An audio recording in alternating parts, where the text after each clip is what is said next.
Şünyü nemişki en ahırda savsav qarşı çıkıdı? O xan xandallıqqa sadaqatmanmı yoki savsav sadaqatmanmı? Yürek berip saqlab etgandan keyin filmning davomini ko'ring. Üç padişahligini ko'rgan hamma do'stlar bilamiz. Shunyu bo'lsa savsavninki dangliq mushavir ham savsavga yordamlashib nurg'un ishlar qiladi. Ammo eng oxirgi kelgan vaqtda Shunyu savsav qarshi chiqdi. Nemishqa bunday bo'ladi? Buni ikki sababga yig'inchoqlashib bo'ladi. Ya'ni buning birinchisi balkim Shunyu boshdan oxiri xan xandonlikqa sodiq bo'lgan bo'lishi mumkin.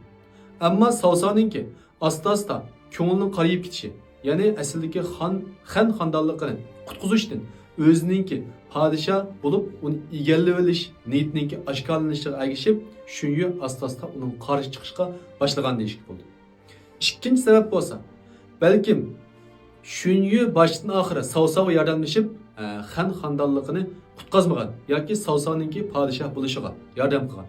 Ammo qiyirgan vaqtida, oxirgi kunlarga kelgan vaqtda o'zininki ayni vaqtda qilgan shu qilmishlarga, shu qilgan xato ishlarga pushaymon qilgan bo'lishi mumkin. Ham o'zininki shu xatoliklarni tuzitish uchun eng oxirida savsavga qarshi chiqib, xan xandonlik uchun bir yaxshi ish qilay deb savsavga qarshi chiqqan bo'lishi mumkin. Agar siz bu qiyoslarim qo'shilsangiz, inkas bayoniga 6 raqamini qoldirib qo'ying.